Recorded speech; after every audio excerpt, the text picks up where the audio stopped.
As a nation, we've become obsessed with what we eat and how we look. Getting our 5 a day, working on our 6-packs and guzzling down our multivitamins. But before you embark on the latest fad diet, stock up on the healthy option ready meals or invest in designer dumbbells, you need to know the facts. One of the most common processing aids for making bread comes from chicken feathers. How many people knew that? Over the next 2 hours, we'll be revealing the shocking truth that many diet and fitness regimes should carry a government health warning. Puts the heart under a huge amount of strain. It messes up your fluid levels. One of the side effects of that is uncontrolled anal oil seepage. Yes, some of the very things you'd think would make you feel better and live longer could actually send you scurrying to accident and emergency. Those New Year resolutions to join a gym and get healthy might not be such a great idea after all. Just eat nothing and you'll be fine. You'll be dead, but you'll be fine.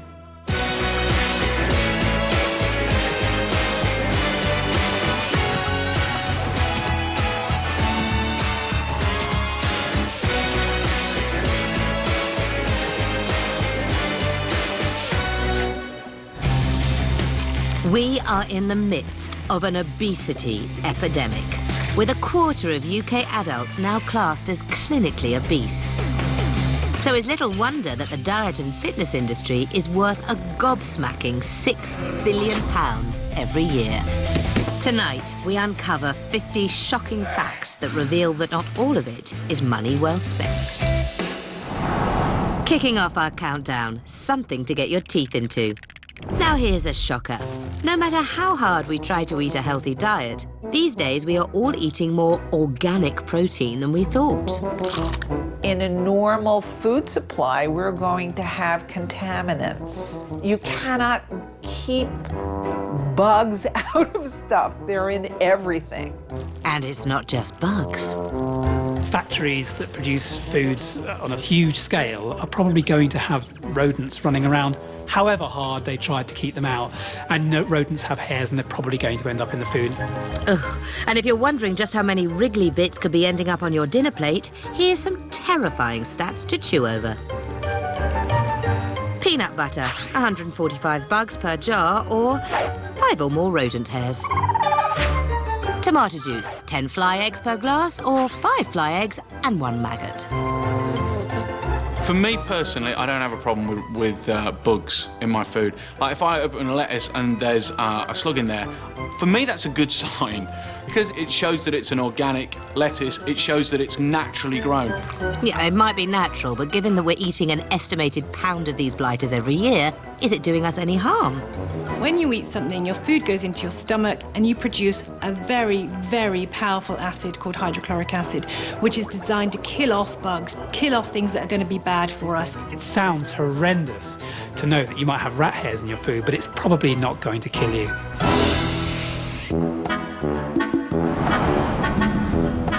Next, a simple but excruciatingly shocking fact. Going for a workout in the gym can totally knacker your back.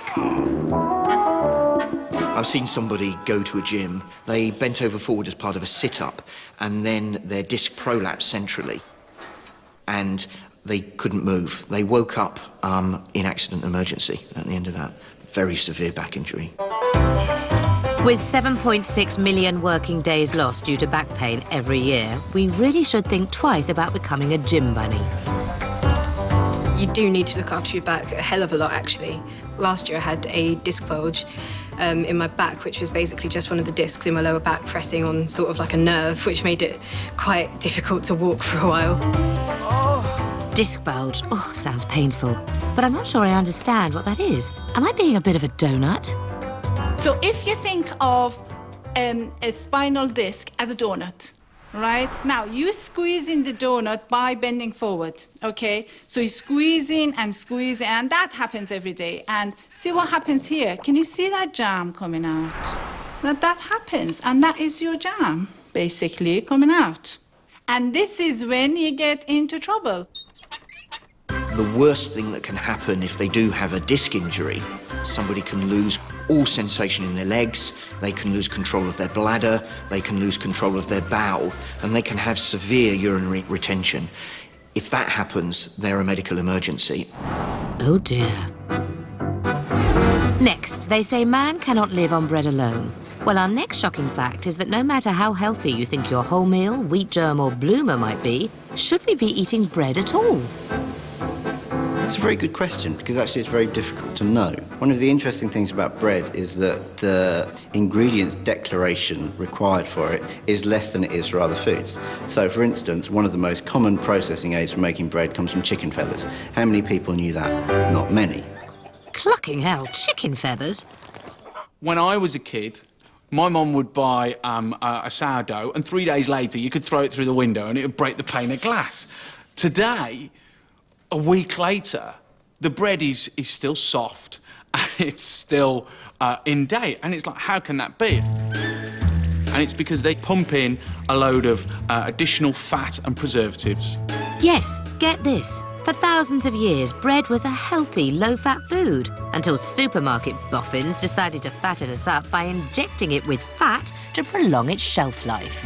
We are now eating food that's so pumped full of fat, sugar or preservatives that we have lost the understanding of what bread is. And freakishly, they can now make it in a fraction of the time it used to take. Now they're making bread in half an hour. They've got partially fermented yeasts in bread. It's no wonder that people are getting all kinds of problems. Most people are bloated after eating bread. Oh, and did I forget to mention that modder bread could kill you? The thing about bread that's interesting is it's got very high salt content. The problems with that is it increases the risk of stroke. Now, if you took salt completely out of bread, the reduction in salt would be so great that you could probably save about 7,000 strokes a year in the UK.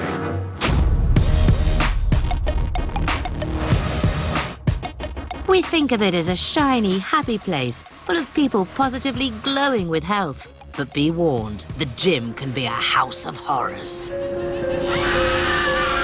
People sweating on the machines, on the running machines, or on the bikes. And while sprays and paper towels are provided to wipe down the machines, not everybody does. Yes, germs can thrive in the warm and sweaty atmosphere of the fitness centre. Bacteria and fungus found in changing rooms, showers and on gym equipment can give you everything from athlete's foot and verrucas to colds, stomach upsets and streptococcal infections. You could even pick up a nice strain of superbug MRSA, which causes boils, joint infections and even pneumonia. Lovely. If you're in the gym, you take 2 towels. One for the apparatus, because the one on the apparatus has all the scum and germs from everybody else and everything else. And then your one for your brow, it will just have your brow on it. So when you're getting on that spin bike, you don't use your own towel and then you're like that. And worse yet, you could end up carrying these into your home in that bubbling cauldron of nastiness, otherwise known as your gym bag. Have to wash your gym bag. By the time I get out my gym clothes, especially when I'm training in the mornings, I get so sweaty, I change my clothes. By the time I get home and open my gym bag, I'm kind of like, oh God. So, wipe down the machines, don't share towels, clean your bits, and for goodness sake, wash your gym bag as well as your kit. Or who knows what you might catch. And number 46, have a banana. But not too many mind, because the shocking fact lurking inside the fruit everyone eats as a healthy snack is that it could turn you radioactive. Now for the science lesson. Bananas contain extremely large amounts of potassium-40, a radioactive substance that makes our nanas positively nuclear. 1 or 2 bananas is fine, aiding your digestion and metabolism. But wolf down more than 12 and you could end up with hyperkalemia, the terrifying symptoms of which are nausea, irregular heartbeat and cardiac arrest. So when you're counting out your 5 a day, try not to go bananas.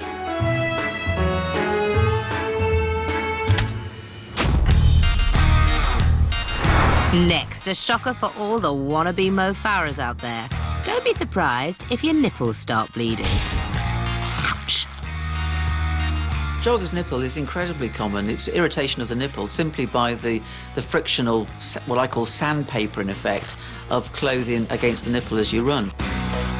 A staggering 80% of all joggers will suffer from this horrible and painful condition at some point in their running life. Jogger's nipple is actually a bit like nappy rash. It's the same type of skin irritation. So the nipple gets irritated because of the abrasion of the cloth and also the sweat. And that combines to make this really painful, inflamed skin. I mean, we smile at it, but it can actually be incredibly sore. And the negative side, in addition to that, it inhibits them from actually going running because they're suffering problems when they do so. And if you don't treat Jogger's nipple, it could get infected. So, what's the answer? The solution to Jogger's nipple is actually to use a nappy cream, a barrier cream, which will protect the skin from rubbing against the cloth. For women, a supportive bra will solve the problem.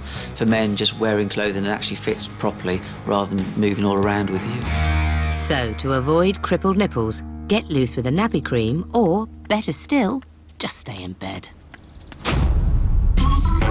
It's not just that it's addictive, sends your blood pressure sky high and makes you wee. Our number 44 shocking fact is that 1 in 5 coffee cups contain nasty bugs. There's some research that's going around that shows that the average office coffee cup contains traces of E. coli or fecal matter, which the mind boggles at the horrors of that sort of thing. Ugh, gross. But where's all this nastiness coming from? Time to call in the Health and Safety Squad. Unfortunately, the problem tends to come from the washing up sponge or the dishcloth. The researcher, who's based at the University of Arizona, found that they tended to be very dirty in offices, and if it's dirty and you're washing your cup with that same one and maybe not doing a very good job, then you're going to have it on your cup as well. I certainly think that we need reminding just to take an extra 5 minutes to wash your hands properly when you come out of the toilet. Yes, if you don't observe proper toilet hygiene, you could be spreading your fecal matter around the finance department. If you're working in an office, you'll probably be totally shocked by these statistics and say, well, that's not my cup. The nice thing about being in an office is you can always blame some other person. After the break, more shocking facts. Find out why laxatives are a pain in the bum. You can even increase your chances of things like colon cancer. Why skipping breakfast can make you fat. You're going to be unable to resist the sugariest, sweetest, most carb-laden foods. And the dangers of weight training.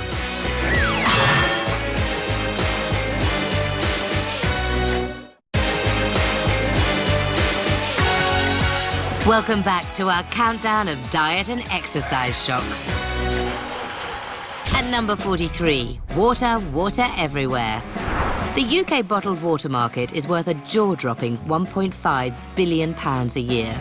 And supermarket giants Asda and Tesco happily tap into this market. In fact, their own brand bottled water is a bargain at just 17p for 2 litres. But guess what? It's just a filtered version of what comes out of your tap, except 2,500% more expensive. It seems insane to me that Asda and Tesco can do that thing where they're basically bottling tapped water and then selling it. I think that's just, that's like the Damien Hirst of supermarkets. Both Asda and Tesco insist that their smart price and everyday value still water is not the same as household tap water because it's been through a filtering process. But they do admit it comes from the same main supply. Why would you buy tap water? Why not just buy a water bottle and take it everywhere with you? It's kind of bizarre. Well, bizarre if we actually realised it was tarted up tap water, which, by the way, doesn't need tarting up in the first place. It's perfectly safe to drink just as it is. I think we slightly have ourselves to blame for swallowing this, no pun intended. But we seem to be confused and baffled that it has to be water that's been filtered for hundreds of years through ancient rocks, or it's water that's come from a mountain on the top of the Himalayas, and that's the only water that's going to do us any good. I mean, water is water. Now, here's some great news for all the lazy couch potatoes out there. Forget working out for hours each week. All you need to do is 3 minutes. Yes, shockingly, according to new research, you can get fit in just 3 minutes a week thanks to a brand new regime known as high-intensity interval training, or HIIT for short. A typical HIIT training program might be 3 times 30 seconds of high-intensity sprinting on a bicycle, followed by a rest of 1 or 2 minutes, and that's the end of your training, and you simply repeat that 3 times a week. Hang on. The UK government recommends 5 half-hour sessions of exercise a week. Surely you can't get the same benefit in just a few minutes. Well, 7 years of research says you can. Oh, sorry, am I boring you, love? Anywhere between 3 and 10 minutes of HIIT-related training will improve your insulin sensitivity, improve your fitness to the same degree, or in some cases better than the current 150 minutes of jogging or walking a week. But don't just take the boffin's word for it. Here's a hunky Hollywood trainer in a vest. High-intensity interval training is the best way to get results. It really is. You're racing your heart rate up and recovering, racing heart rate up and recovering. You go anaerobically in and out of the fat-burning zone. You're pushing your body to limits because it's short spurts. I've seen it work. People's bodies change. So there you have it. 3 minutes is all you need. About the time it takes to eat a bowl of popcorn. Next, there's nothing like a good rub down after a hard workout to relax those aching muscles. But don't be seduced by a bunch of joss sticks and some whale music, because the person with your spine in their hands might just break it.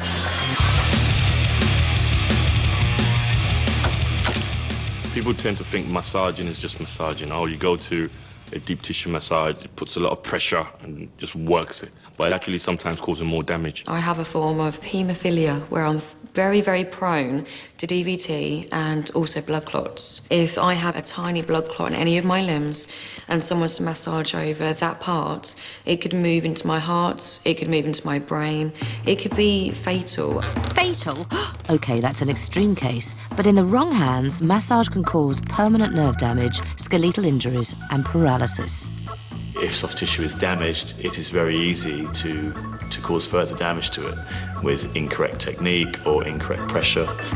I have seen cases in my clinic where people have gone to receive a massage from somewhere and the therapist has used inappropriate pressure and as a result caused more damage. Yes, sports massage is a far cry from the nice, gentle kneading you get in your local health spa. I'm the biggest screamer when it comes to massages. I don't think physios like to see me because it's so painful. So it's absolutely crucial that you find a therapist who knows more than just how to warm their hands up. When you're getting treatment like that, you kind of have to know the person. You kind of have to have an understanding of what the person's going to do. You're probably better off doing your research properly before just calling anybody in the yellow pages. Yes, heed this sound advice and you'll be guaranteed a nice, happy ending.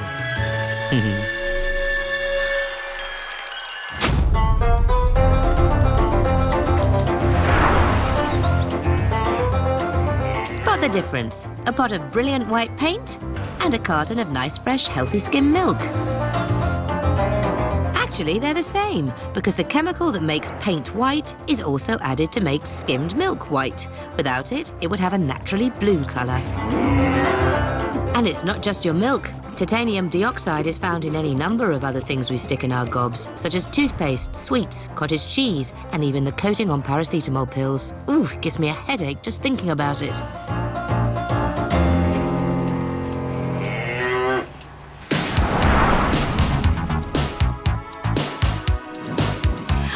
Oh, look! It's 80s aerobics queen Jane Fonda. Remember her catchphrase? No pain, no gain. Well, that turned out to be the worst advice ever. I used to work for Jane Fonda, and we all used to say in our classes, go for the burn, no pain, no gain, no guts, no glory. It's actually not true. Of course, if you're doing sit-ups, you do have to feel it. But if you're feeling extreme pain, then that is your body telling you to stop. It's peer pressure, isn't it? I mean, you look at the right side and you get this girl like going up and down, yes, come on. And then the left side is jumping up and down the step.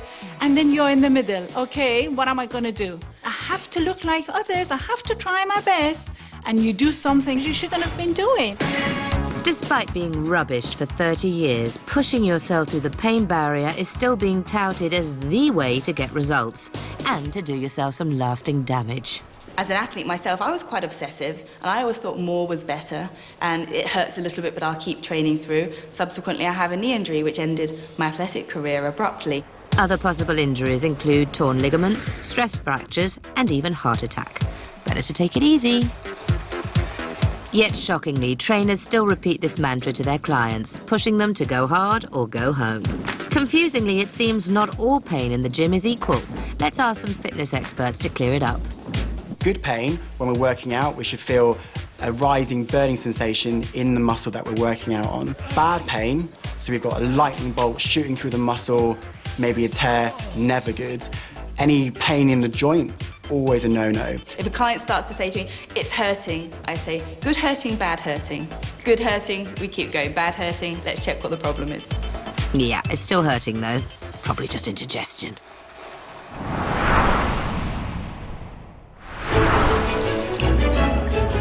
Now, here's a shocking fact at number 38. Every day, a whopping 34% of us Brits skip breakfast. Not a problem, I hear you say. The calories saved will make me skinny.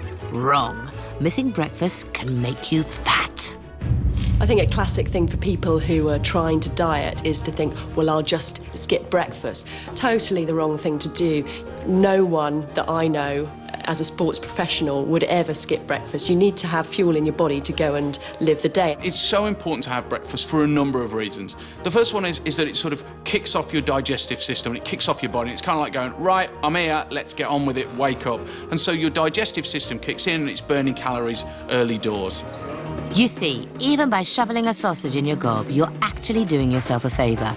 And an even better news for bacon butty lovers. It's scientific fact that we've actually evolved to love a big breakfast.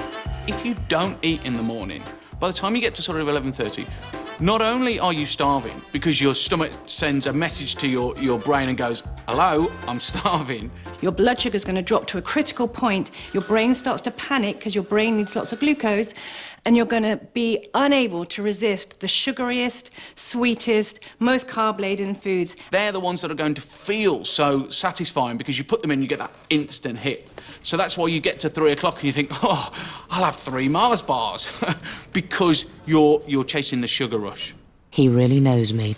So, is it time to finally stop worrying and learn to love the morning fry-up? Nothing wrong with a fry-up. Having a fry-up now and again, absolutely not a problem at all. Body will love it. Body will be very happy. Next, the shortcut to skinny that's a right pain in the bum. Yes, these over-the-counter bowel boosters are handy if you're a bit backed up. But as a weight loss strategy, they stink, quite literally. There is this misconception that they speed up the transit of food through your body, and that just isn't the case. Laxatives work on the later part of the bowel, which is called the large intestine, and that's where water tends to be reabsorbed. And taking laxatives, you lose water, you will lose electrolytes and salts, and you will lose unabsorbable things like fibre. And unfortunately, you will lose weight because you're losing those things. You're not necessarily losing any fat. So you'll be spending a lot more time on the lav, and you won't even be getting any thinner. Even more shocking, long-term laxative abuse can do some serious damage to your back bottom. You get electrolyte imbalance, so your minerals go out of sync. That can cause heart problems, cause all sorts of problems. You get very dehydrated. That affects your brain function and your energy levels. The colon or your bowel gets used to being stimulated by laxative and becomes lazy.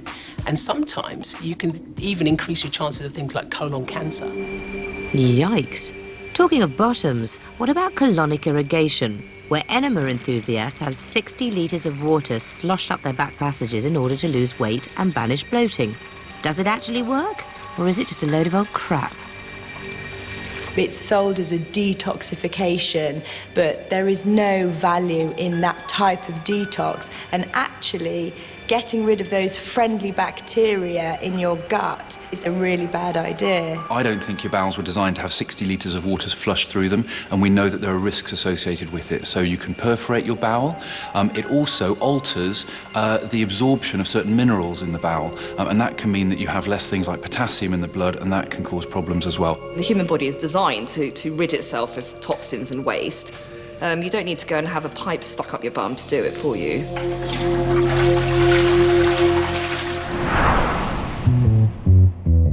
Next, have you ever wondered why so many personal trainers have such super hot bodies? Are they health freaks? Neurotic narcissists? Well, shockingly, the person urging you to push harder and faster might also be earning a living in the world of adult entertainment. One of the least known facts about the gym industry is just how many of its workforce cross over into other areas. Personal training is great, but unfortunately it doesn't pay as great as what I thought it did. So I started looking at other areas of work to get into. For better money, I got into stripping. It's not that uncommon. I'd say 1 in every 3 strippers that I've met are personal trainers or have had some sort of involvement in the fitness industry. But stripping is only the start of it. There's escort work, glamour modelling, and porn. You see a lot of people like myself, a lot of guys, a lot of girls who are fully qualified personal trainers going into the adult industry to do the stripping, to do the videos. I do fitness modelling, I've done glamour work, lingerie. It pays so much more, and if you've got the body and you've got the appearance to pull it off, and you're going to get paid more, you're going to do it. If you look that way, you're going to get the job because you fit the bill. Well, there's no doubt a ripped torso is going to take you a long way, or how about all the way? A friend of mine mentioned he tried doing a bit of porn. I started doing it whilst I was working in the gym just as extra cash, really, because I could use the body I'd built to make some extra money on the side. Oh, don't worry, she's just looking for a pen to sign a membership form. It's definitely my physique that got me a shot in the industry. I had to send a few pictures off to a girl that was shooting a site, and she saw my physique and tattoos and liked my looks. Now that's what I call an aerobic workout. Directors and companies like guys that are muscle because gay guys are obviously more attracted to muscle. I've been to a scene and the director told me, oh, I thought you were smaller. If I thought you were bigger, I would offer you more money. In the industry, people want people with good bodies, so you know, fitness instructors, personal trainers, most of the time have got good physiques. Well, so there you go. Thanks to a combination of low wages and a killer physique, don't be surprised if you spot your personal trainer naked on the top shelf. Nice. Join us after the break to discover why our fruit and veg is not as nutritious as it used to be. It's all about money. It's all about profit. The dangers of overstraining. The womb slips from its position either into the vagina or it can protrude outside. And why you might pick up more than weights at the gym. It's a hotbed for sexual chemistry.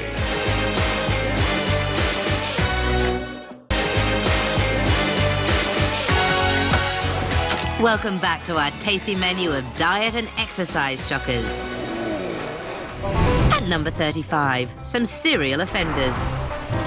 This morning, you probably think you had a nice bowl of healthy cereal for your brekkie, or a delicious cereal bar filled with nutty goodness. Well, shockingly, what you actually had was a big spadeful of the white stuff. I think these healthy cereals and healthy cereal bars, you need to see what they're made of. They're massively high in sugar, and the first 3 ingredients is sugar in one form or another. So it'll say sugar, corn syrup, high fructose corn syrup. Sugar, sugar and sugar, that's just what my body needs. Okay, so it's loaded with sugar, but it's low in fat, right? Just because they say low fat doesn't mean it's actually good for you, because sugar is actually the problem with the cereals, not the fats. But what about cereal bars? They sound healthy. A lot of them are sold as being low fat. Cereals don't contain any fat anyway, so a low-fat cereal bar is ridiculous. You then look at the portion size and you go, okay, so my healthy breakfast is this big. Well, that's not going to fill me up. So I end up having 10 of them, in which case it ends up being worse than whatever it was I was going to have in the first place. These cereals and cereal bars are loaded with sugar. You're better off eating a Twix or a Mars bar, in all honesty. Next, time for a commercial break.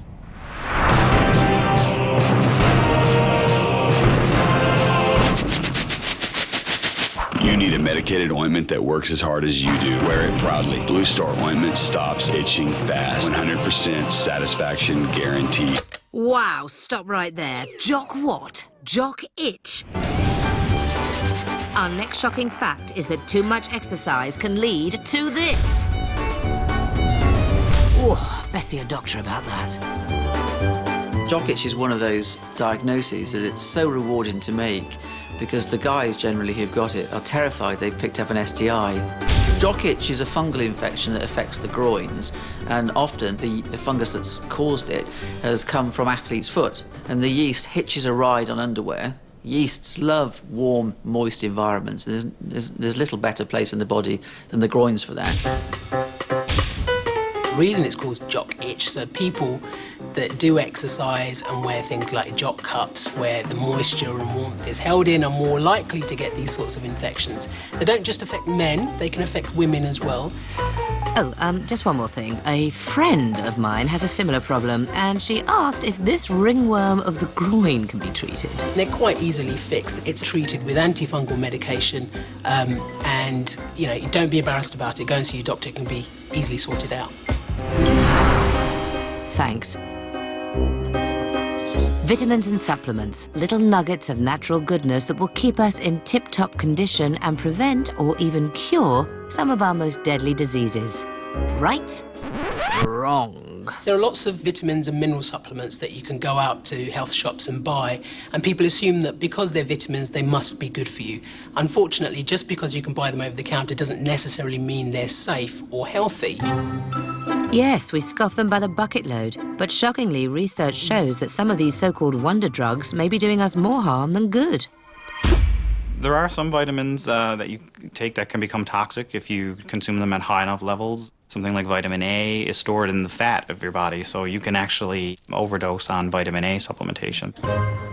And if you thought that swallowing vitamin C tablets can help shift your stinking cold, think again.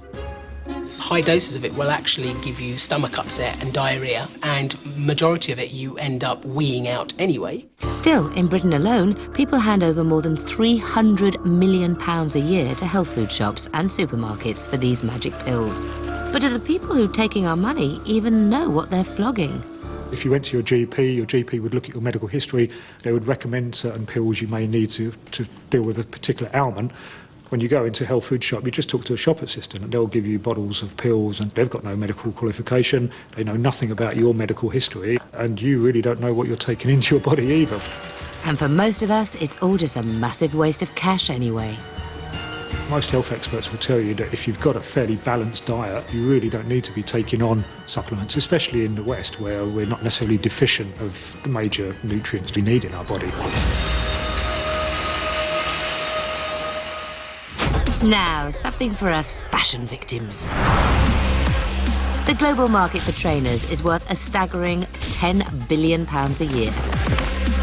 But despite us spending the national debt of South America on fatty trainers, there are more running-based injuries now than at any other time in human history. Back in the 70s, a famous sports brand started to come out with specific running trainers, and the heels started to get a lot thicker. And there's actually a correlation between heels getting thicker and knee injuries going up. But surely all this newfangled running technology is there to help us run better and prevent injury. What gives, sister? You're more likely to just strike with the heel because you've got that thick cushion right there, and that's when the knee becomes unstable.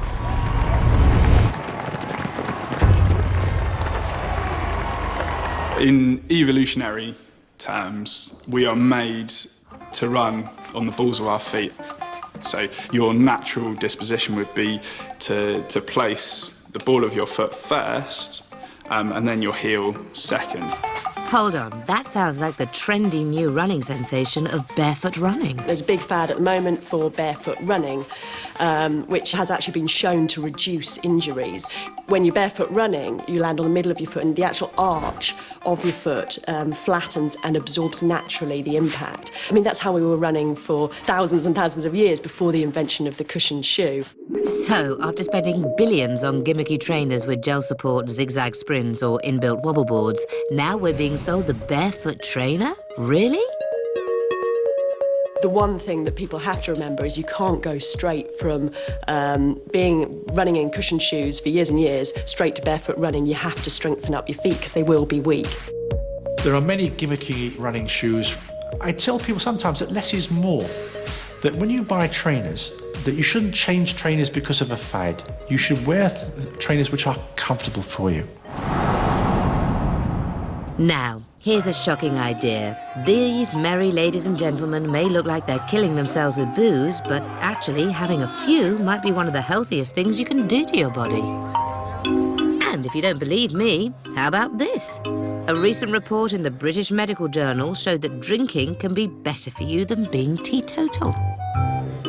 We all enjoy a drink, and actually there is evidence that drinking is certainly not harmful for you. In fact, it may even be slightly beneficial. It may alter the levels of healthy, good fat in the bloodstream, what we call HDL, and that combats the risk of heart disease.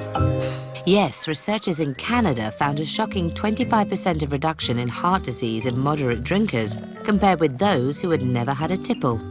They also discovered that moderate drinking reduced all form of cardiovascular disease again by 25%. Cheers! It's also, of course, relaxing, and it helps us enjoy a lot of social interaction, which is really healthy for our mental health. But bingers, beware. This is not a green light to get completely plastered. My alcohol message would always be everything in moderation. If you're coming to the doctor and when she's asking you how much do you drink, if you're automatically halving that number before you tell her, then you know you've got a problem. So remember that next time you're vomiting up the Jaeger bombs outside Wetherspoon. It's not always medicinal. And number 30, a really big shock. Bigorexia. A shocking new body image disorder that can seriously damage muscle-obsessed men. There was this one guy, he used to come into the gym. He was huge. He was like, I can't even put my arms out as wide as he was. And I think he was actually stuck in this position because his arms were bigger than my thighs. I was kind of like, do you not look at yourself in the mirror and just think, like, it's enough now? It's this idea that I'm not big enough, I'm not muscly enough. You know, they're seeing pictures in magazines of big, strong men and they want to look the same. It's when you spend so much time in the gym and you actually feel guilty when you're not in the gym. You let your friends and family relationships suffer and you prioritise your diet and muscles first. There is a failure in the individual to perceive that's what they look like. So they are literally looking in a mirror and instead of seeing a really chunky person who can't actually do some of the things with their arms any longer because they're so big, they're still seeing a sort of weedy individual that needs more exercise. You'll see a guy in the gym and he's going like that and you're thinking, touch your shoulder. And they're going like this. You know, they can lift loads of weight. But a simple exercise like touching the shoulder is impossible. But the fact that they can't touch their shoulder and they're still carrying on, this is a serious problem. And with more pressure on men than ever before to have a super buff body, bigorexia is on the increase. I do have clients come to me who want to look bigger than they are, they want that muscular body. I think men in general now are bombarded with images from film and TV and magazines of what the ideal body is. It's muscular, it's ripped, and it's deemed as masculine, and that's what men are supposed to look like. If you're a girl, you generally want to be a size 0 nowadays. If you're a guy, you want to be buff. But come on, guys, there's buff and then there's Michelin Man. It's just not nice.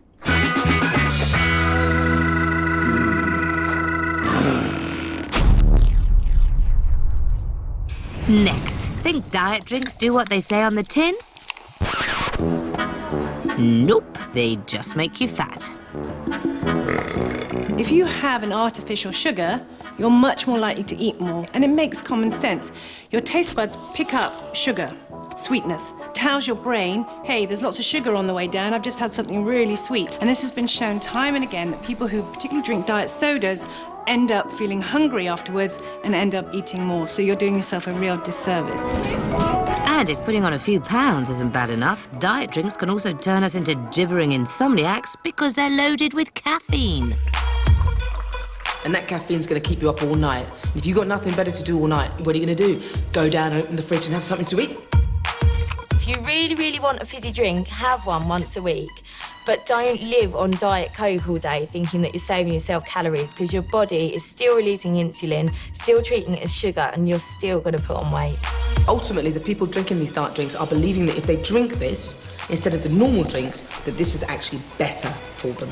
And that's why the word diet in a drink doesn't necessarily mean it's a healthy drink. It's just hasn't got any sugar in. But be warned, they have used something else.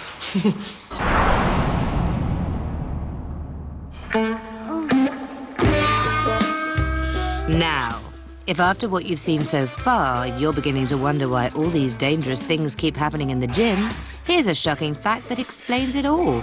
Basically, gyms are nothing to do with health and everything to do with sex. Gyms have become the ultimate pickup joint these days. No one wants to admit it, no one wants to talk about it, but everyone does it. The gym is a place that's packed with testosterone and sweat and spandex. Men wear tiny vests, pumping out their biceps. Women in lycra catsuits, beads of sweat dripping down their cleavage, grunting and groaning, sex faces, squatting lunges, sexy positions. It's a hotbed for sexual chemistry.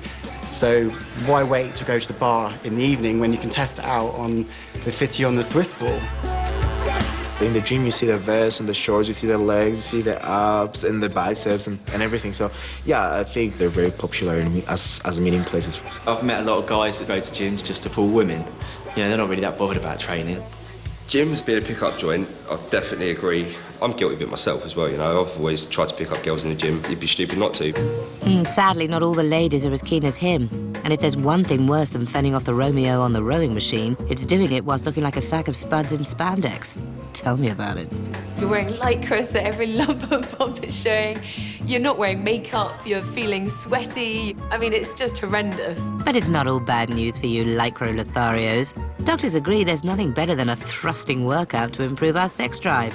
And you never know who you might meet by that pile of sweaty jockstraps. I met my partner in the car park, actually, at Fitness First, which was quite random, but no, it's worked out for the best. I met many friends myself from the gym, and also shags as well. Oh, I see. After the break, even more shocking facts. Why we don't need sports drinks. It's more or less sugar and water. What's in our bagged salads. The level of chlorine is horrific. And how exercise might have some embarrassing consequences. I often teach classes where someone will really let off one.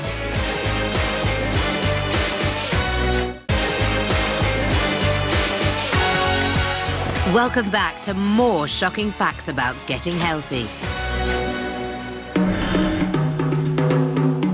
If you're sprawled on the sofa dreaming of a new you, you'll probably be thinking about an exercise regime to help shift those extra pounds.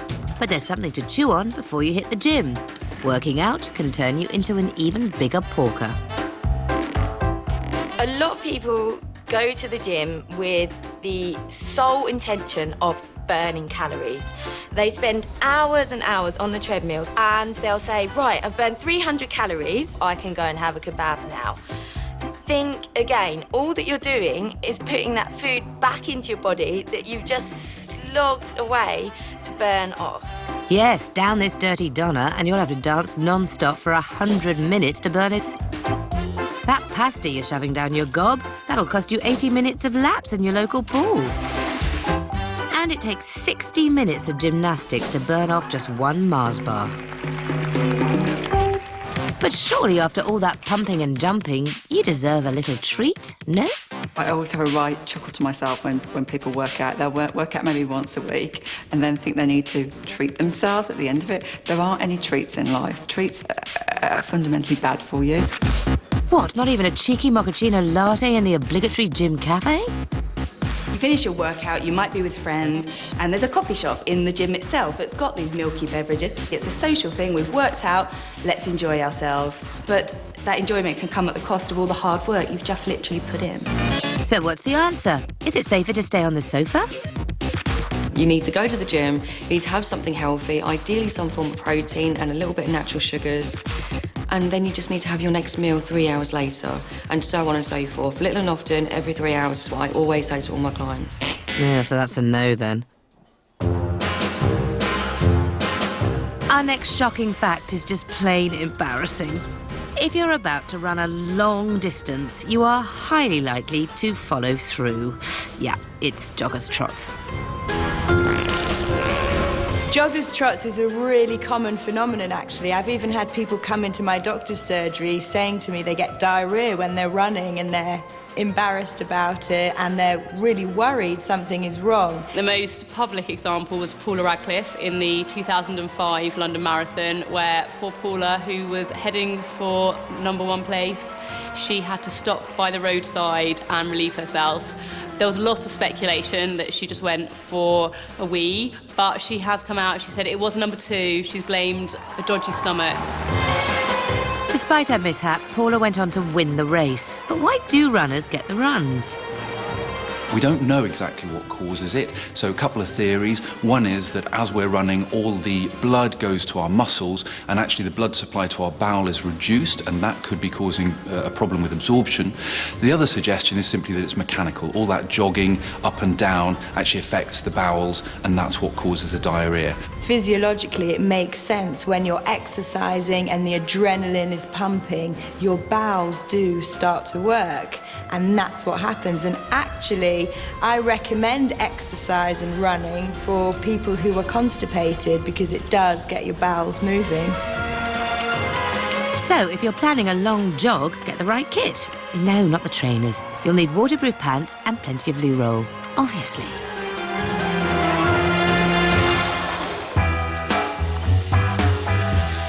Way back in 1962, some clever American boffins set about inventing a cheap alternative to sugar called aspartame.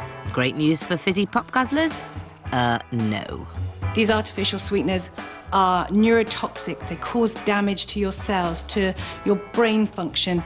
They are thought to be carcinogenic, meaning they are more likely to trigger cancer cells in your body. It's looking really bad for people that are drinking more than 1 can of diet soda a day. Well, what kind of person would drink more than 1 can a day? At one point I was probably drinking, I don't know, up to 10 diet sodas in a day. I was horrified to learn that the key ingredient in those drinks is aspartame. The very same chemical ingredient invented by Monsanto, the company who also invented Agent Orange, which was used liberally in the Vietnam War. They controversially also produce weed killers as well. This is probably the chemical warfare that we're all being exposed to every single day. Blimey, I don't like the sound of that. So what do they add this made-up chemical to exactly? Aspartame is found in so many different foods. It is very hard to avoid it. Even if you are quite careful with labels, it can be quite hard to avoid it. A quick trip through the supermarket, you'll find it in diet yogurts, in chewing gum, as well as the obvious diet colas and other drinks. What worries me is if you are trying to avoid it, it can be quite tricky to find sometimes on the label whether or not it's included. So consumer beware. However it's pronounced, aspartame cleverly goes by many different names. You might know it as Canderel, NutraSweet, VitaSweet, Sugary Muck Muck. Sorry, I made that one up. For some, the side effects only become evident once they stop using it. Since I stopped, I have got better skin, I have got better hair, I feel better in myself, I don't have that yellowy, filmy thing on my teeth anymore. Maybe if we just cut down on our intake a little bit. Stay away from artificial sugars completely. Science will come out in the end, but it's looking pretty bad from here.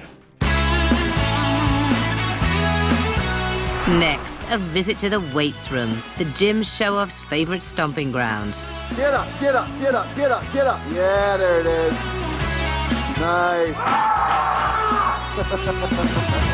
Yes, when it comes to heavy lifting, careful, you don't end up in casualty. Male bravado is something you often can see in the gym. Put 2 guys side by side on benches. It's likely one of them will pick up weights heavier than they normally would because they don't want to look weak. You'd actually be surprised how stupid some people are. I've been in leisure centres where I've seen guys who have smaller arms than me kind of go up to like 50-kilo dumbbells and start trying to curl them, and it's just like, no, you need to get a grip. Ouch.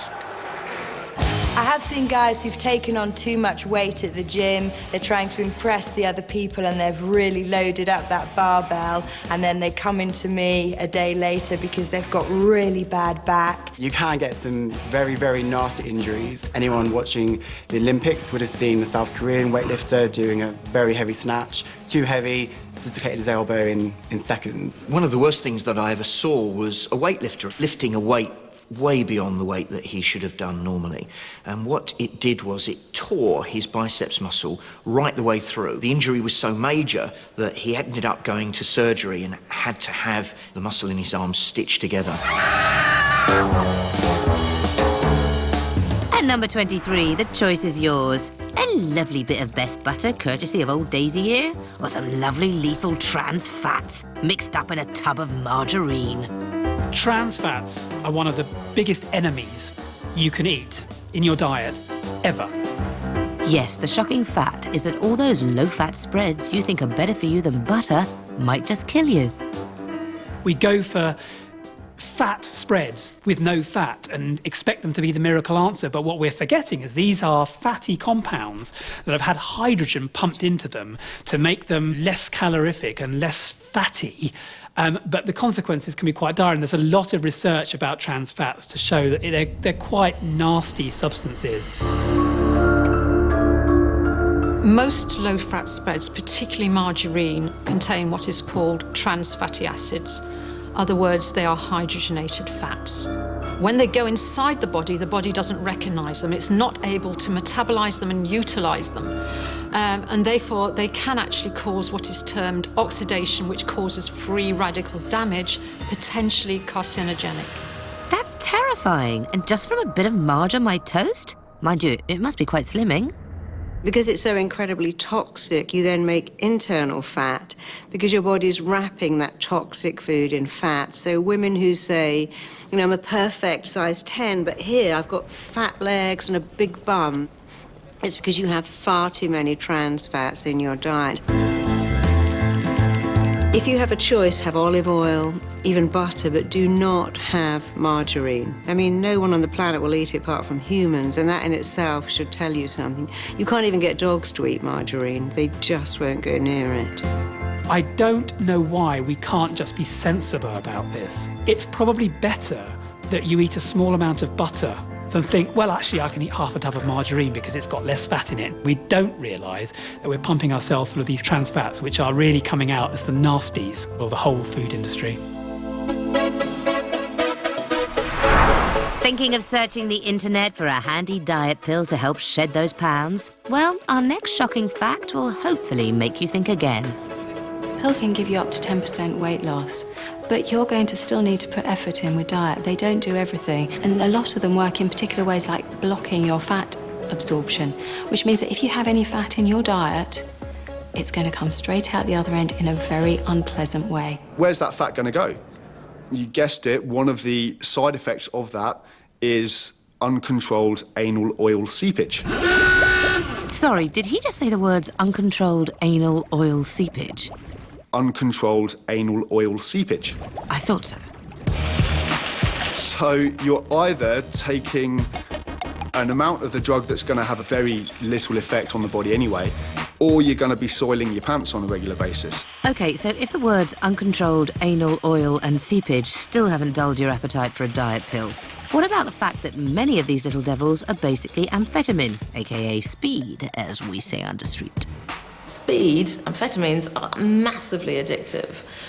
They're very hard to break the cycle, and they're also will cloud your judgment, so they're not a brilliant thing to be taking.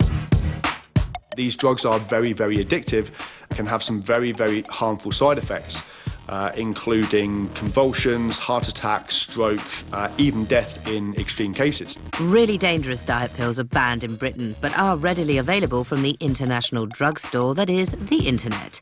So diet pill pop pickers, here's 3 of the very worst. How about the delightful phenylpropanolamine that's used for the urinary incontinence of dogs? Or what about some clenbuterol that's used for the treatment of asthma in horses? Or if you really want to go for it, how about some phentermine for a potential dose of weight loss accompanied by mood swings, chest pain, seizures, and hallucinations? Enjoy. I love these healthy option meals. They're delicious. Really? That doesn't sound very shocking. Unfortunately, I am left starving afterwards because they're about a quarter of the portion of a normal ready meal. Our next shocking fact could make master chefs out of us all. Trawl up and down the aisles of any supermarket and you'll be overwhelmed by a sea of healthy, low-fat meals. But guess what? They are not nearly as healthy as they claim to be. When you take fat out of a food, you're taking out flavour. So in order to make a product palatable, they have to put in and/or sugars, artificial flavourings, colours so that your eyes are drawn to it, even if your taste buds aren't. They mess around with the food as soon as they take something out. Now it's time for a little consumer quiz. You've got 2 jars of peanut butter. One's peanut butter, one's low-fat peanut butter.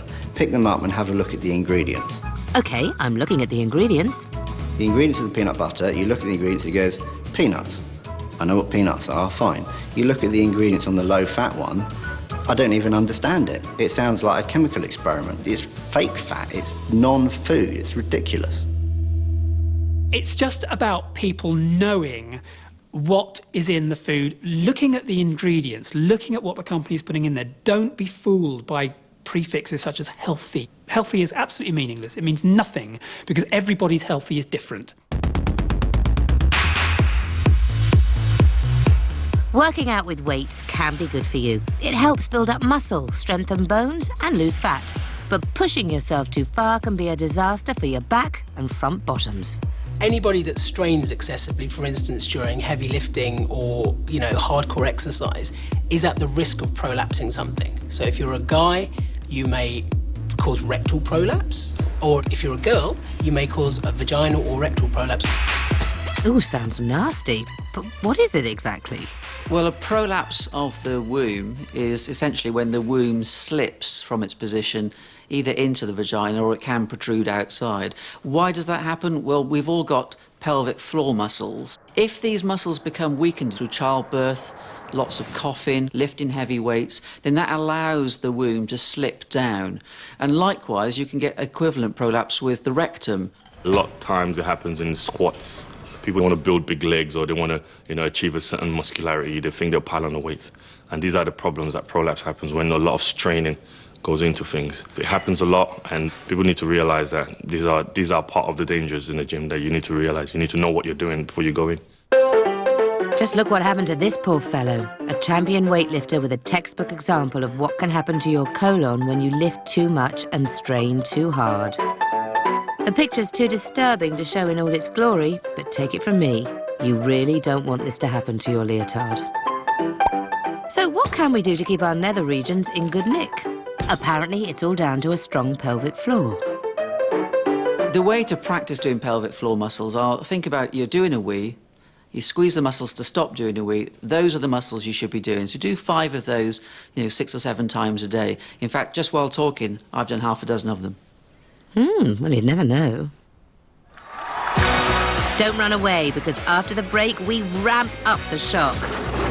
Find out why fat is good for you. You'll never see a fat squirrel, and they live on nuts and seeds. Why crash diets certainly aren't. It can really mess with your brain chemicals. And why you shouldn't believe everything you read in the papers. Really? We're actually becoming more neurotic about our health.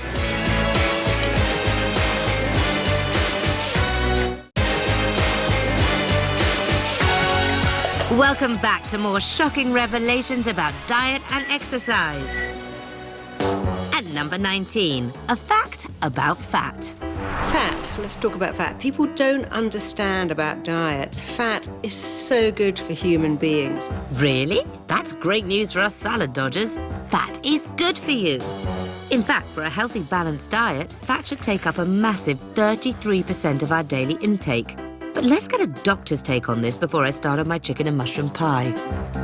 Fat in the body is very important for absorbing certain vitamins. So vitamins A, E, D and K are all absorbed using fat. So we need fat for those vitamins. In fact, fat is indispensable to our entire nervous system. Fat forms a part of what's called the myelin sheath. That's like the insulating material around our nerves, and that helps us to conduct electrical activity much more quickly and have a very responsive nervous system. So fat's incredibly important, and some fats we know actually help prevent strokes and heart disease. So omega-3 fats, for example, that are present in a lot of oily fish are really healthy for our heart. So, does it matter what kind of fat I eat? The bad fat we talk about is saturated fat, so that's the fat that clogs up our arteries, as opposed to the good fats people take, like olive oil, which actually is good for your body and can help to redress the balance of cholesterol in your body. You'll never see a fat squirrel, and they live on nuts and seeds. So fat is good. You should eat lots of fat. I was on a diet for 20 years, and I ate loads of fat, and I've never been thinner. The human body is a remarkable machine, and honing it to perfection by working out is a complex interaction of biology, physics, and physiology. But what is shocking is that we entrust body management to people who often don't know any better than we do. One of the problems with personal training is that there isn't an overall governing body. There are people out there who are, for want of a better word, charlatans, and there are some trainers out there who are dangerous.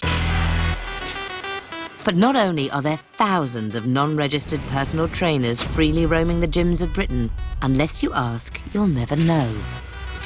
Anybody on the street could call themselves a personal trainer. You know, you could call yourself a personal trainer, you know. When I was a personal trainer, no one had any qualifications, and we were teaching people a lot of stuff that was actually, frankly, wrong. So chances are the he-man or she-man taking your work out is undertrained and under-regulated, putting you through a scientifically dubious program and swindling you out of your monthly membership fee. Tut tut.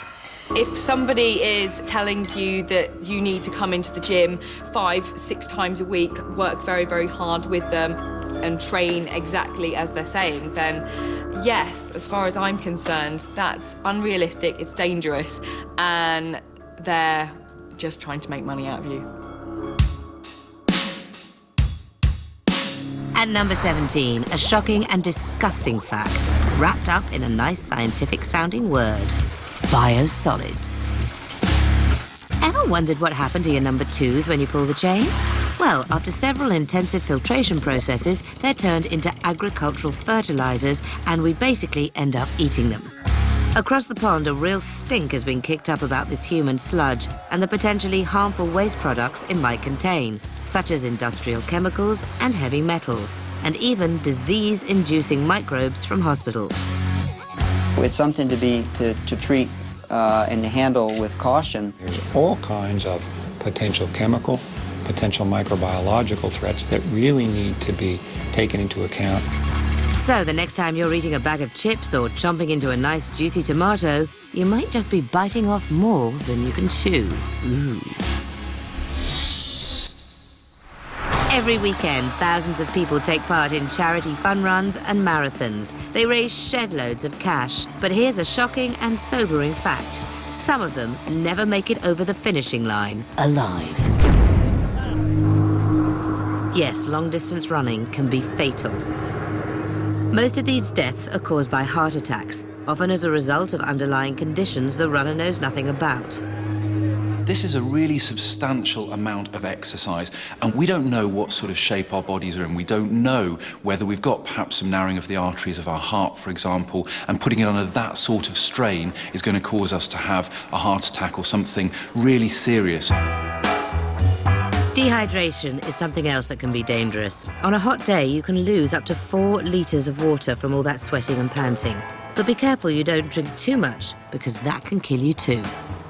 One can reduce the concentration of certain salts in the body, specifically sodium, and this can result in the brain swelling up and causing a sudden death. And if all that isn't enough to stop you donning a banana costume and entering a fun run, what can you do to stay safe? You cannot just suddenly go and do that event without any training. If you're running a marathon, you have to have at least 15 weeks of preparation. We have to start gently. If there are aches and pains, then that's going to be part of preparing and warming up. But actually, if there are sharp pains, if you're getting chest pain, that's a time to stop and make sure you see the doctor. Everybody knows about their 5 a day, right? Well, no, actually. It's more like 25 a day. Because the shocking news is that our fruit and veg today has a fraction of the nutritional value that it did in the days when we lived in black and white. We've got this insane situation where the tomatoes that we ate 60 years ago have got a lot more vitamins in them and are a lot healthier, and they actually taste like a tomato. And now, 60 years later, the tomatoes that we're picking up don't have as much nutrients and aren't as healthy. It's all about money, it's all about profit, and it's all about the supermarkets controlling the food chain so it works for them and makes them money. So it's about making a consistent product, even though that product's not very good, that it looks the part, so when somebody sees it, they go, oh, that's a tomato. If you see a tomato that's a bit gnarly and a bit different, it's got a bit of dirt on it, it's like, whoa, what's that? That's not a tomato. Conventional agriculture adds very, very little nutrients into the soil. So the tomato you get, for instance, isn't going to be a particularly healthy tomato. Somewhere there's a woman that eats nothing but pickled onion flavoured Monster Munch. You know, she's still alive, she's not very well on it. It's exactly the same with a tomato plant that's grown in a soil without any nutrients in it. So exactly how much less nutritious are our veggies these days? In 1914, a cabbage contained 248 milligrams of calcium. In 1992, it contained 47 milligrams. We then look at the iron content of spinach, 64 milligrams in 1914, 2.70 milligrams in 1992. So it's kind of work that one out for yourself. We'd have to eat 30 times more to actually get the correct iron content. But does it really matter that fruit and veg isn't as nutritious as the stuff Grandma and Grandpa used to nosh on? The problem is that certain nutrients are essential to keep us healthy and strong. And there is a huge link between these minerals and vitamins and heart disease, cancer, eczema, asthma, and chronic disease. Flippin' heck, now that is shocking.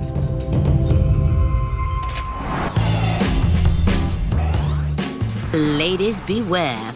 You may believe that strenuous workouts are the holy grail to getting a fit body, but our shocking fact at number 14 is that exercising could wreak havoc down below. Anyone that either exercises excessively or restricts their diet severely, they can have problems with their periods, and these problems can last a long time and cause infertility problems later. I was 17 and I was training 6 days a week, twice a day, and my period stopped. And I went to the doctor and they looked into this and my body fat had gone very low. So I was put on the contraceptive pill to get my estrogen levels back up again. So it's something that's very prevalent among women that become quite obsessed in the gym.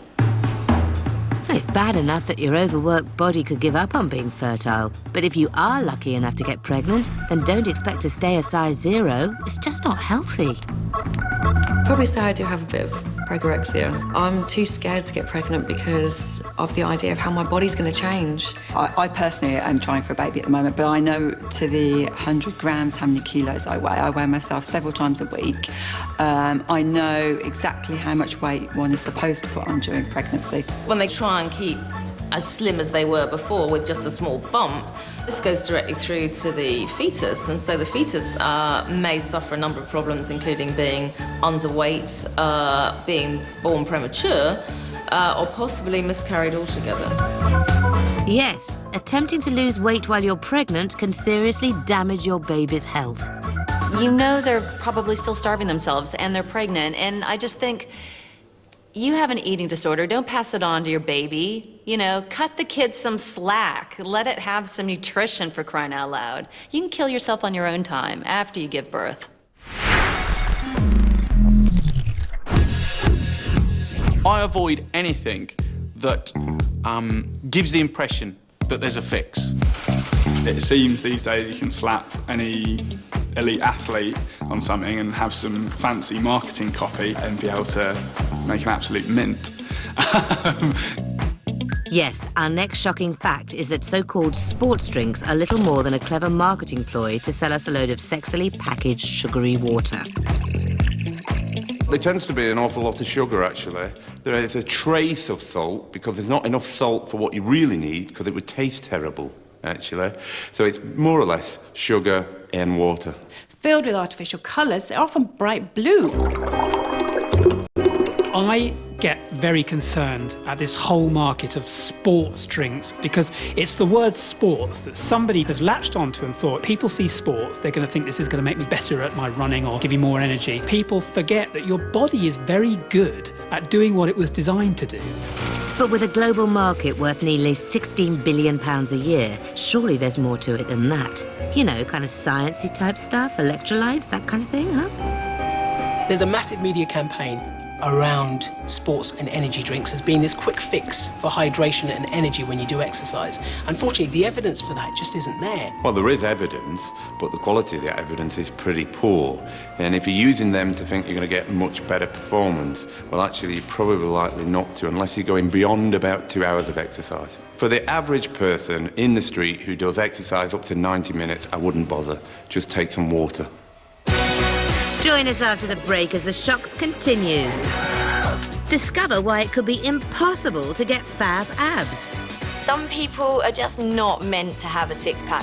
Why hot yoga might seriously damage your health. I landed up in hospital with bacterial meningitis. And how you can starve yourself to a longer life. If you eat less, you're going to live longer.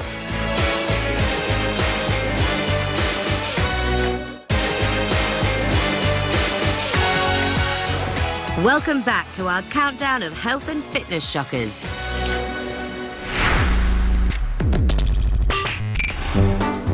At number 12, not one but 3 wonderfully shocking facts about why too much fruit and veg can be bad for you. Any vegetarians watching might want to look away now. I did actually have a client who was eating so many fruit and vegetables that he was gaining too much weight, and he couldn't understand why, because he was eating a healthy diet plus about 10 or 12 serves of fruit a day, and when he reined down to about 4 or 5 pieces a day, his weight problem disappeared. I do have to tell you that my lovely father used to eat 5 apples a day. And when he went to the dentist, he was told that the acid in the fruit was rotting the enamel on his teeth, and he had to stop. So 5 apples a day is too much.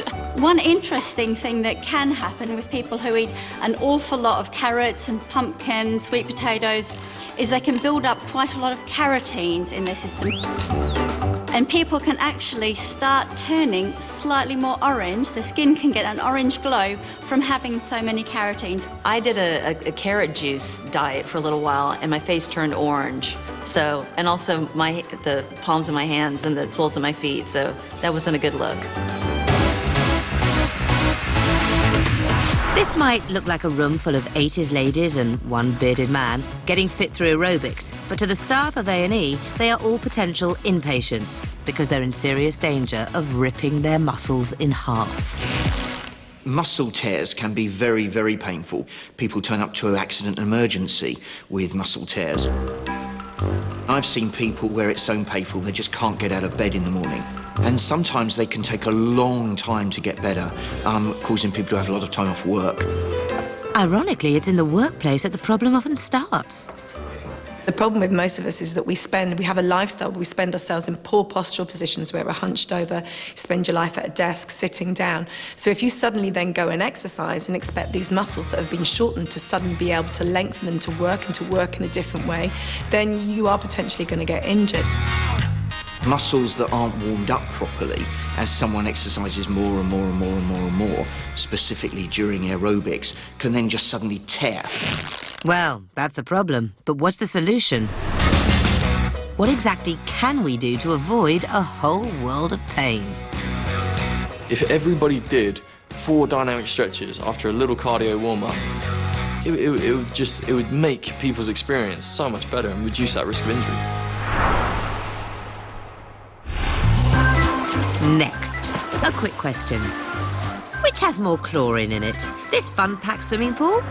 Or this lovely bag of healthy, fresh salad? Amazingly, the bag salad is washed in a chlorine solution 20 times stronger than the average swimming pool. That's shocking. The level of chlorine is horrific, and chlorine is a neurotoxin. You don't want it in your body. It's a toxin that your body has to get rid of, can't do it necessarily very well, and causes problems.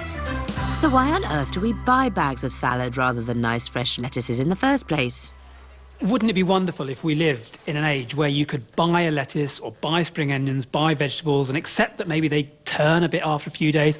We don't live in that age anymore. We want everything packaged for us, handed to us, and it's going to last in our fridge for a week after we've bought it. And if we don't have all of those criteria, we're the first ones to complain. Anything else? With a lot of these bag salads, as soon as you cut into them, they start losing their nutrients. It's not very good for you. They're actually packaged in modified atmosphere packaging, which is a slightly increased nitrogen and carbon dioxide. So getting unbagged leaves, quick wash, that's all you need to do. What does it take to wash a bag of salad after you opened it? Just basic common sense. Run it under the tap.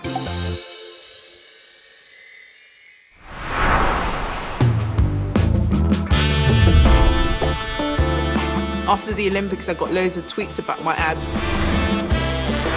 Even my brothers are like, Margaret, look at your abs, they're better than mine. I just want to be ripped.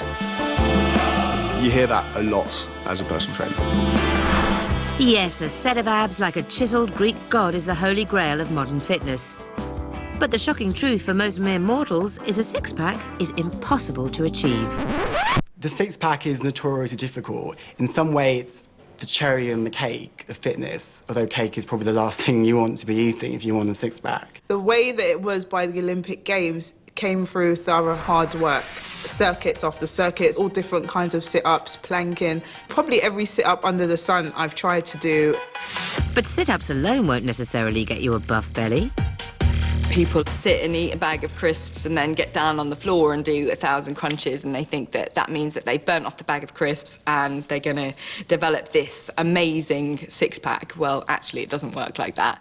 You do need to burn off the fat over the abdominal muscles, otherwise those abs are never going to show. It really comes down to diet and low body fat. To have a six-pack, you should be about 10%. Men, on average, are 18 to 24%, so already you've got an uphill climb. What you need is to reduce the sugar in your diet, because it's sugar that in particular spikes insulin, and the insulin will cause fat storage around your central region. Right, so first you have to starve yourself, then work your abs till the cows come home, and you might start seeing the beginning of a washboard stomach, yes? Well, that depends on your old mum and dad.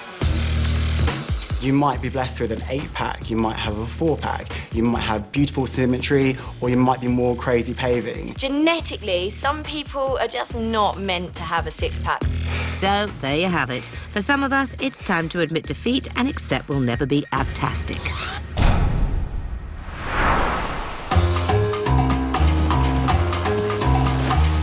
Welcome to Hollywood, the world capital of the crash diet, where eating a burger is considered a hate crime.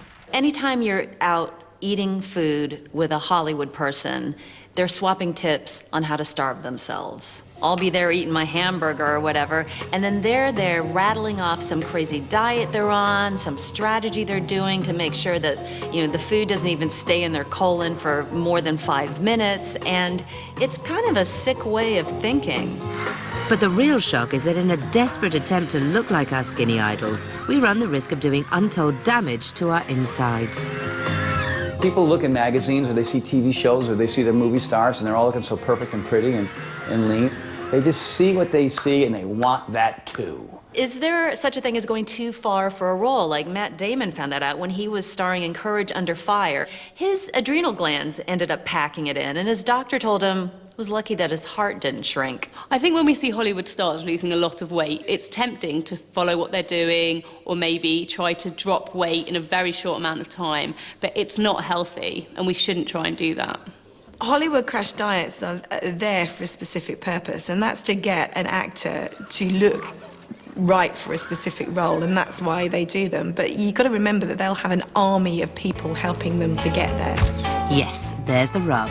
They have a legion of health advisors, but if we go on a crash diet, we're on our own, and it can have serious health consequences. Puts the heart under a huge amount of strain. It messes up your fluid levels. Your biochemistry goes out of sync. As I said, your metabolism goes out of sync, and it can really mess with your brain chemicals. Your serotonin, the feel-good chemical in your brain, gets completely out of whack. And to add insult to injury, the irony is that going on a crash diet is highly likely to make you even fatter.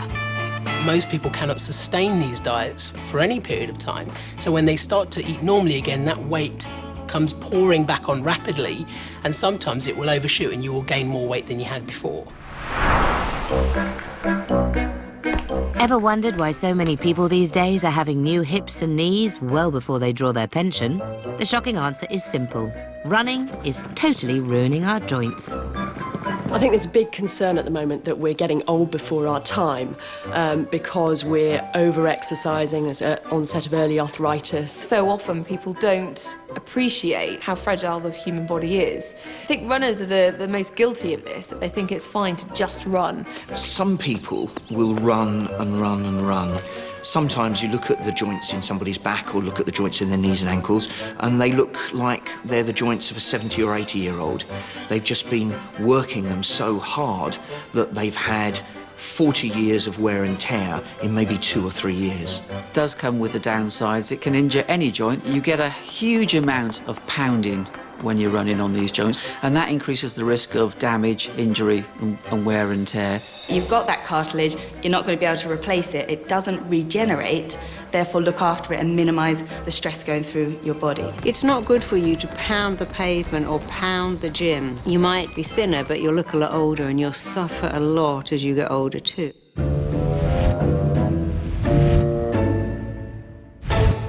The thing with exercise is it's so good for parts of your body. It warms everything up, it gets everything moving, including your bowels. Now, this shock is simple and unsavoury. Exercise makes you fart.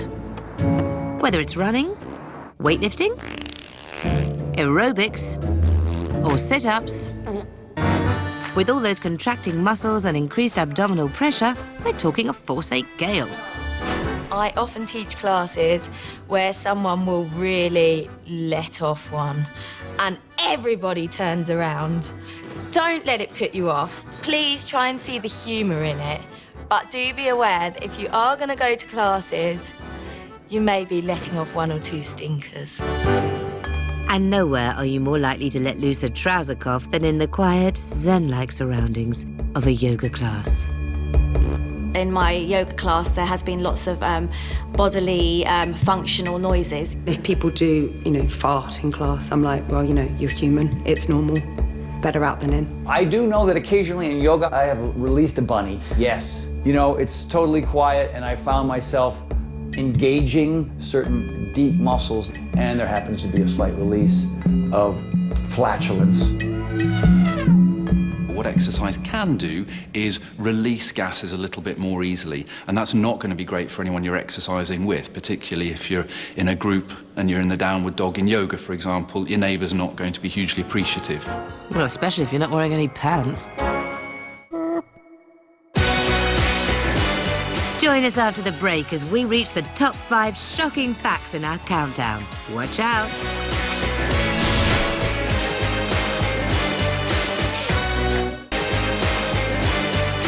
Welcome back to our countdown as we reveal our top 5 shocking facts. At number 5.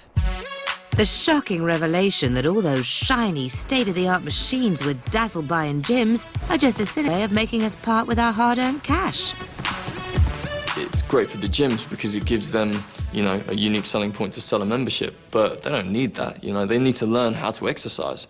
We think somehow if we're going to get a state-of-the-art piece of exercise equipment, then we're going to get fitter more quickly. If you can go a little bit faster than the guy next to you, or work it a bit harder, or pick up a few weights that are heavier and for longer, then you're going to be fitter. It looks very nice when you go on the gym tour and, the sales rep takes you round. When you see a little, flashing light that tells you how fast you should be moving on a machine, it looks really impressive. So they actually call it the wow tour. So you get the wow factor, and then, you part with your money. You use this equipment they're told they should use, but they're not necessarily using it safely. They're not necessarily using it effectively. And it's not just beginners suckered into buying pricey gym memberships who've got problems. Sometimes even fitness professionals suffer. There's one particular machine I won't name, but ultimately, you shake. You put my leg on it, it shook me, And I wasn't the same for 2 weeks. Despite the humiliation, we seem unable to live without our fancy machines, even when they're a load of hot air. Does anybody actually know what that thing does? The main foundation of an effective exercise program should be built around free weights and free weight movements. We've got everything we need with our body. And according to one experienced fitness guru, we should drop the dumbbells altogether and get back to basics. I've used the machines on clients. I know the kind of bodies that gyms produce. It's perfectly possible to exercise in the home with just a towel on the floor. It's a revelation to me that when Kate Moss said nothing tastes as good as skinny feels, she's actually onto something. If you eat less, not only are you going to be healthier, but you're going to live longer. Yes, at number 4, the most shocking diet ever, starving yourself to a longer life. Recent studies have shown that an extreme reduction in your calorie intake could actually help you to live to well over 100. Well, this is interesting because there is some hard science here. Now, there are a number of people who have been subsisting on a low-calorie diet for a long period of time, and we're talking generally below 1,000 calories a day, which is a lot less than we're generally recommended. And it has been shown that although they may, on the outside, not look any different, internally their bodies are not aging in the same way. And parallels have also been drawn between severe calorie restriction and how cavemen lived. You have to remember, we're all cavemen. A caveman couldn't possibly, at 11 o'clock at night, have a pizza and a hot chocolate. They were in bed at 7 o'clock in the winter, actually 5. They went to bed when it was dark, got up when it was light, and our body's still on that cycle. So they weren't up all hours watching telly and stuffing their faces full of pizza, but what's that got to do with living longer? Your pancreas makes digestive enzymes all day to digest food, but at night, the same enzymes repair your cells. So if you eat less, that means at 2 in the morning, your body will start to repair. So it's actually good to eat less. You don't want to overtax your digestion. So living like our cavemen chums could help us all live to 100. Simple. I think one of the attractions of starvation diets, I know this sounds sick, but it's that idea that, well, you know, at least you're not eating steak because that could be bad for you, or, you know, at least you're not eating too much cheese or too much dairy. Just eat nothing and you'll be fine. You'll be dead, but you'll be fine.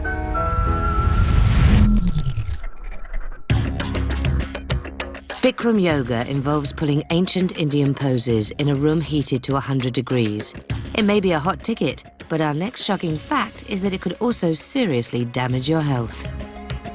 Bikram yoga can be a bit of a hotbed for bacteria. There are lots of bugs, and subsequently I've had a lot of teenagers coming to me who have been doing hot yoga, and they've picked up glandular fever, mononucleosis. If you thought hot yoga was supposed to be good for you and make you super bendy, think again. Let's talk about all that sweat, shall we? I think a lot of people think of yoga as a really good way to lose weight. You probably have dropped a few pounds when you leave the studio. However, you've lost water. It's 40 degrees, you're just dripping from top to toe, so you're going to get dehydrated. You become shaky, you become tired. The truth is, the constant heat, non-stop drip of shed body fluids, dirty mats and flying beads of sweat are a breeding ground for nasty bugs. And for some, the consequences are truly shocking. Well, I first went to do hot yoga about 6 years ago. A class of about 30 or 40 people came out, and the class that I was going in went immediately into this really hot room that had not been ventilated. Just thought, this is really unhygienic. I came away and I still felt a bit tired, sweated a heap. Sadly, the next day I landed up in hospital with bacterial meningitis and went into a coma for 6 days. Thank God for the NHS, because I wouldn't be alive today if it wasn't for them. So maybe think twice before you roll out that yoga mat.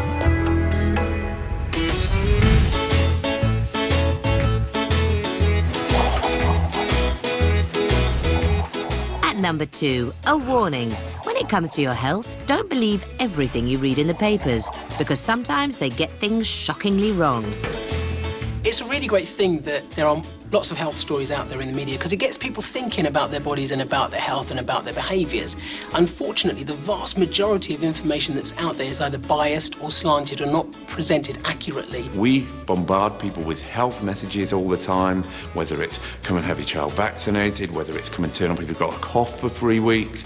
Then the newspapers are telling you about coffee, cheese, what you should and shouldn't be eating. You get sensationalist articles which are so extreme. Vitamin C gives you cancer. You know, it just makes people panic. With more than 900 health stories per year in the Daily Mail alone, the sheer volume of often contradictory information in the press is at best confusing and at worst terrifying.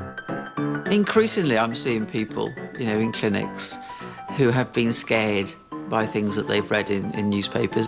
On the plus side, that's actually prompted somebody to come and seek health advice. On the downside, the negative side, is it scared them, and it might mean actually that they've become unnecessarily stressed and frightened by this. So, to avoid health story-induced nightmares, remember, no matter how shocking, it's all tomorrow's fish and chip paper. Newspapers write what people want to read, and there is no hiding the fact that people are interested in health. It's up to you to look at what you're being presented with and go at it with an objective mind and say, OK, well, what's relevant to me and what's not relevant to me? And do I fly into a panic about that, or do I just look slightly closer at what I'm eating? We're actually becoming more neurotic about our health, but at the same time, we're healthier than ever. And actually, you can just relax a bit. Actually having a balanced diet, doing things, there's not very much that's going to be really that harmful for you. Next, the moment we've all been waiting for, our number one shocking fact. And a timely warning to save you the trouble of going on the latest fad diet. They don't work. Despite this fact, it seems a new diet pops up more often than Stephen Fry on the telly. We've had the F-plan diet, we've had the Cambridge diet. I've tried the cabbage soup diet. I see diets that mean you can only eat watermelon and drink milk. The cactus lolly diet. No carbohydrate diet. I've tried the Dukin diet, I've tried the grapefruit diet. We've had high fat, low fat, no fat. I've seen diets where you can only eat bananas. The lemonade diet. GI. GL, the OMG diet, which largely consists of lying in a bath full of ice cubes. Cotton wool diet. Sorry, did she just say the cotton wool diet? The cotton wool diet is, as the name suggests, eating, chewing cotton wool to fill the space in your stomach so there's no space for food. I have a friend who decided to go on the maple syrup diet. It's a really expensive maple syrup, and then you use all these like cayenne peppers and lemon juice. The maple syrup diet's a really common one. And yes, people do lose a lot of weight, but they feel dreadful. I tried it for about 36 hours and so I can't cope with this anymore. It felt like the most sickening thing. How somebody could stick to it for 2 weeks, I have no idea. And this diet is definitely not for the faint-hearted. And for one legendary rocker, the results were explosive. Literally? 80s rock star Eddie Van Halen recently found himself on the brink of death after this cayenne pepper concoction actually blew up his intestines. Ooh, ouch. But if a combusting gut and a burning bottom still hasn't put you off the idea of a wacky diet, then here comes the science. There are lots of different faddy diets out there. All of these will make you lose weight because you reduce your intake of calories quite severely. And then as soon as you start to eat, normally you'll put on more weight. And that's because when you starve yourself with these diets, your body goes into starvation mode. And your metabolic rate will drop. And when you then start to eat a normal diet afterwards, you will gain the weight very rapidly. But as long as there are skinny jeans, there will always be die-hard dieters willing to put themselves through anything. I've tried them all. And guess what? The weight still comes back on when I stop. So, there you have it, the 50 most terrifying truths about diet and exercise. But what have we learned? Well, too much exercise is turning us all into premature pensioners. Fatty diets are for fools. Booze can be good for you. And the gym is nothing more than a house of horrors. So be warned, health and fitness freaks. You might just be safer staying on your sofa and polishing off that family-sized bag of crisps. Good night and good luck. Oh look, the all-seeing eye returns. Witness the trials, tears, tantrums and titters of a fabulous batch of familiar faces. Celebrity Big Brother Live launch tomorrow night at 9. Next, Supersize Night concludes with those making a few Benjamins through booty. Fat for cash in just a mo.